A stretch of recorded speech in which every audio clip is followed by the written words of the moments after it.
Did the Maya civilization really disappear, or is that just a myth? Why would one of history's most advanced cultures abandon their magnificent cities practically overnight? Were they conquered? Did they face catastrophe? Or is the truth more complex? What does modern archaeology reveal about this thousand-year mystery? Today, we're breaking down the evidence behind one of the most dramatic collapses in human history, and the answer might surprise you. Because the Maya didn't actually vanish. So, what really happened in those abandoned cities? The Maya civilization dominated Mesoamerica for over 2,000 years. From around 2000 BCE to 1500 CE, they built some of the most sophisticated cities in the ancient world. Towering pyramids, elaborate palaces, advanced mathematics, and a complex writing system. At their peak during what archaeologists call the Classic period, from 250 to 900 CE, Maya city-states controlled vast territories across modern-day Mexico, Guatemala, Belize, and Honduras.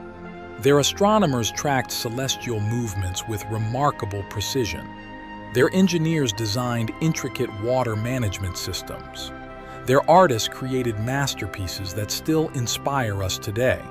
Then, beginning around 800 CE, something changed. One by one, the great cities fell silent. Temples were abandoned mid-construction.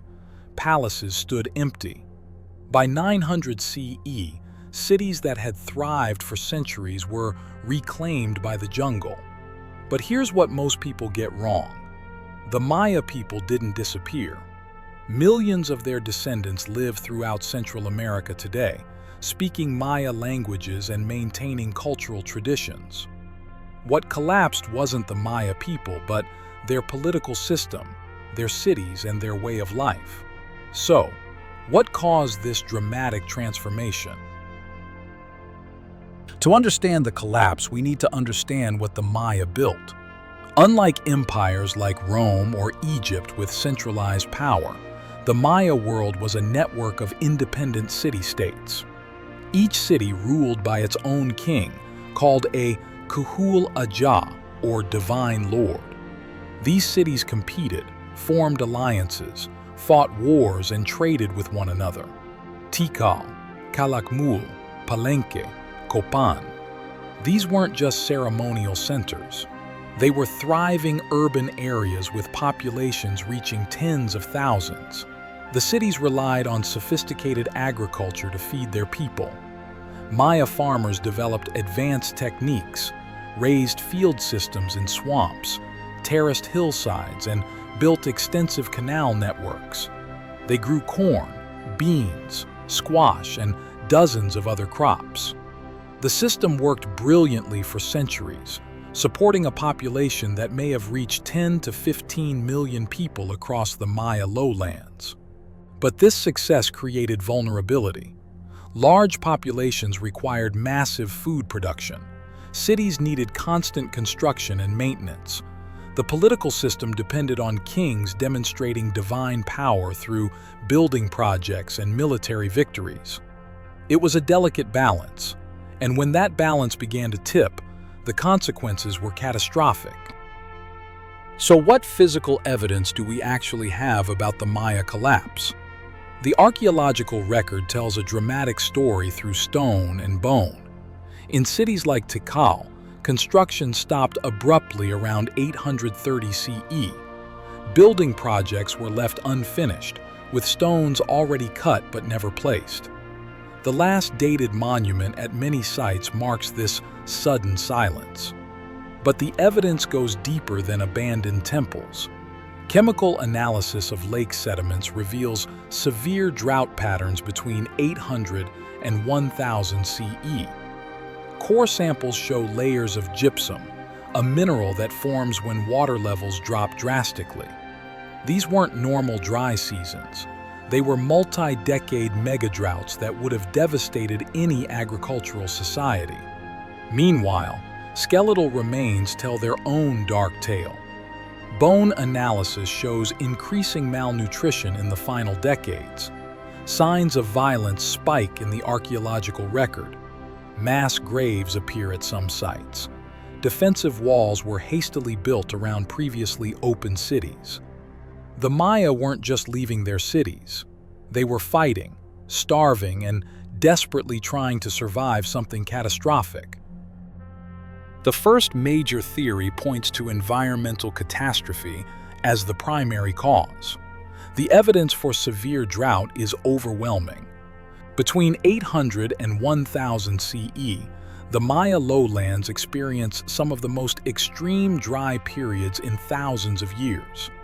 Lake sediment cores from across the region tell the same story. Water levels dropped dramatically. Seasonal rains failed year after year. For a civilization built entirely on rain-fed agriculture, this was devastating. The Maya had no major rivers like the Nile or wheeled transportation to move food long distances.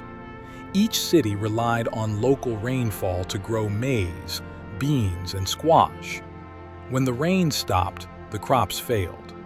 Population estimates suggest the southern lowlands supported several million people at the height of Maya civilization. All those people needed food, and all that food came from rain. Deforestation may have made things worse. Centuries of burning forest to create farmland could have altered local rainfall patterns. Less forest meant less moisture returned to the atmosphere. The drought became a feedback loop. As crops failed, people cleared more forest, desperately seeking new farmland, which only intensified the environmental crisis. Some researchers estimate rainfall dropped by up to 40% during the worst drought periods. For a society already pushing the limits of their agricultural system, this was unsurvivable. But environmental collapse doesn't explain everything. The second major theory focuses on warfare and political breakdown. Maya cities weren't peaceful neighbors. They constantly competed for resources, trade routes, and political dominance. Inscriptions on monuments reveal a complex web of alliances and conflicts between rival dynasties. Kings boasted about capturing enemy rulers and burning rival cities. This warfare intensified dramatically in the decades before the collapse. Defensive fortifications appear at sites that were previously open. Hastily built walls suggest cities under threat. Some archaeologists point to evidence of increased violence in skeletal remains from this period. Trauma patterns on bones indicate combat injuries became more common. The political system itself may have been the problem. Maya civilization wasn't a unified empire. It was a collection of competing city-states, each ruled by a divine king who claimed supernatural authority.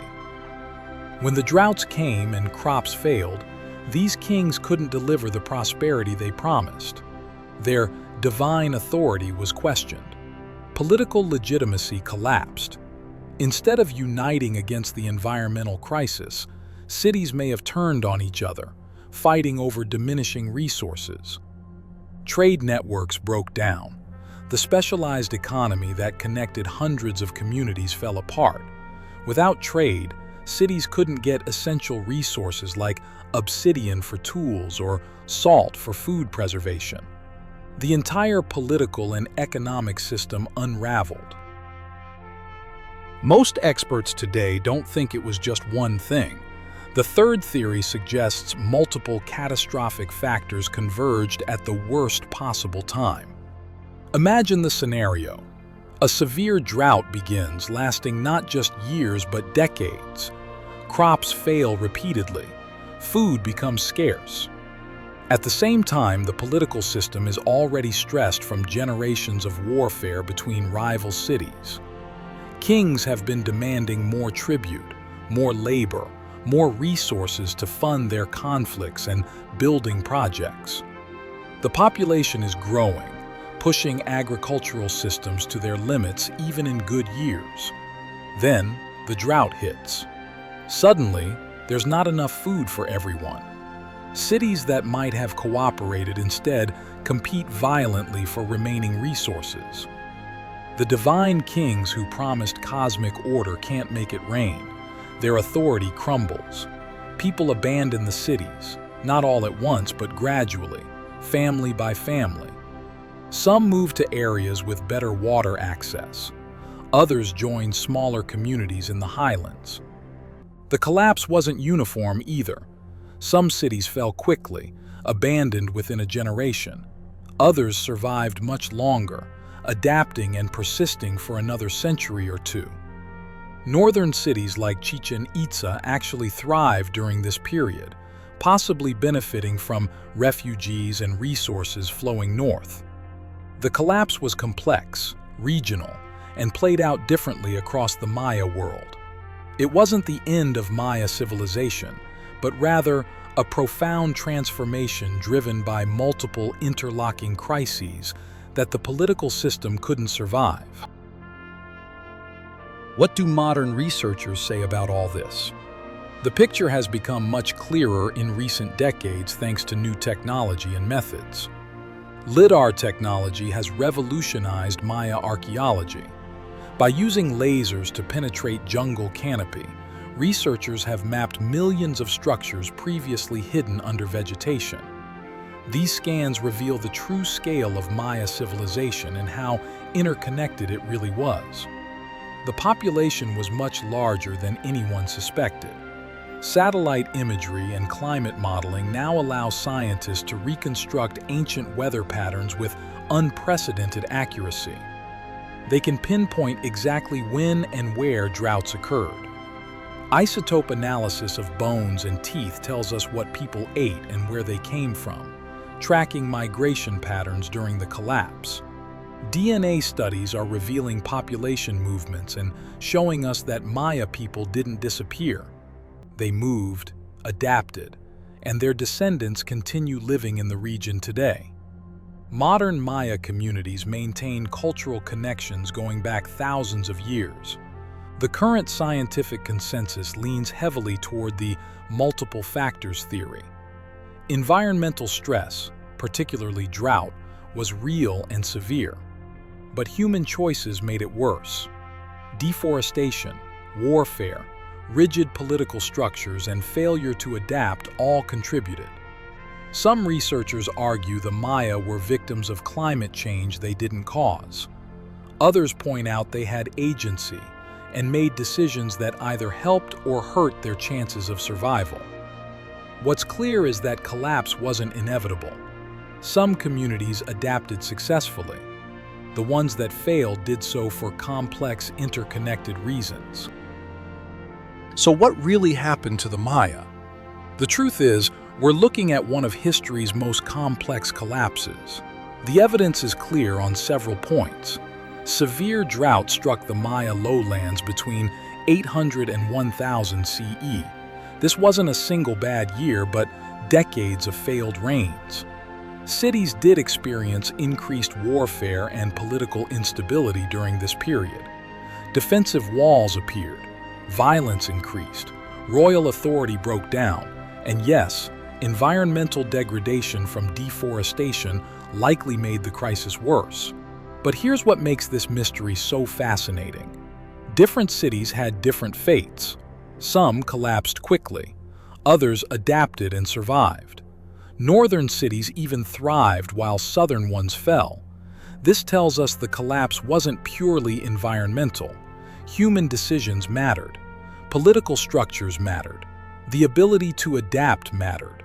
The Maya weren't a monolithic empire that fell all at once. They were hundreds of independent communities that each faced the crisis differently and had different outcomes. Modern technology keeps revealing new details. Lidar finds hidden cities. Climate data gets more precise. Genetic studies track population movements. Each discovery adds nuance to our understanding. What we know for certain is that Maya civilization didn't end. It transformed. Maya people survived, moved, adapted, and continued their culture.